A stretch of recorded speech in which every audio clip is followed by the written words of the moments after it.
News, लोकशाहीतील लोकांच्या हितासाठी। छत्रपती शिवाजी महाराज यांच्या जयंतीनिमित्त आणि सरपंच रेवणदादा ढोरे यांच्या 33व्या वाढदिवसानिमित्त आयोजित भव्य खुल्या आरडी चषक टेनिस बॉल क्रिकेट स्पर्धेचे शिराळा येथील महालक्ष्मी चौक येथे गुरुवारी शिवसेना ठाकरे गटाचे जिल्हाप्रमुख रणजित ज्ञानेश्वर पाटील यांच्या हस्ते उद्घाटन झाले।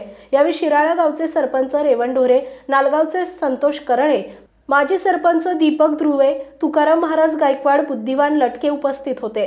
करंडकातील पहिला सामना नवीन शिराळा विरुद्ध जुने शिराळा यांच्यात झाला।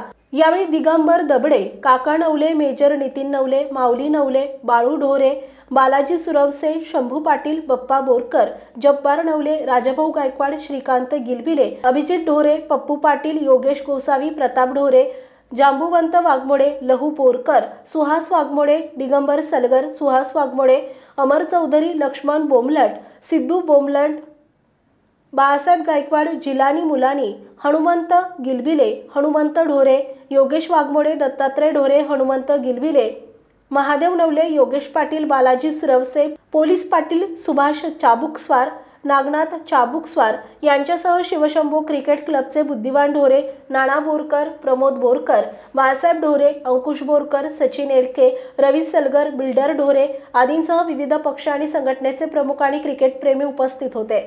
ग्रामीण भागातील क्रिकेट खेळाडूंच्या क्रीडा गुणांना वाव मिळावा यासाठी अशा कार्यक्रमांचे आयोजन करण्यात आलेले आहे। यावेळी बोलताना शिवसेना जिल्हाप्रमुख रणजित ज्ञानेश्वर पाटील म्हणाले की विविध स्पर्धांमध्ये युवकांचा सहभाग असणे आवश्यक आहे। शहर आणि ग्रामीण भागातील युवा खेळाडूंना क्रिकेटची संधी उपलब्ध करून देण्यासाठी होतकरू आणि प्रतिभावान शहरी आणि ग्रामीण खेळाडूंना आपले कौशल्य दाखवण्यासाठी एका व्यासपीठाची गरज होती। युवकांनी विविध क्रीडा स्पर्धेत सहभागी होण्यासाठी मैदानावर आलं पाहिजे असं मत शिवसेना जिल्हाप्रमुख रणजित ज्ञानेश्वर पाटील यांनी व्यक्त केले। अशा स्पर्धांच्या माध्यमातून युवकांचा उत्साह वाढतो, तसेच केवळ खेळाडूच नव्हे तर संघातील पंच तसेच मैदान तयार करणारे यांच्या कौशल्यालाही वाव मिळतो। संपादक आशुतोष बनसोडे। आपल्या परिसरातील महत्त्वाच्या आणि ताज्या बातम्या पाहण्यासाठी लोककल्याणार्थ न्यूज चॅनलला YouTube वर सबस्क्राइब करा आणि बेल आयकॉन प्रेस करा।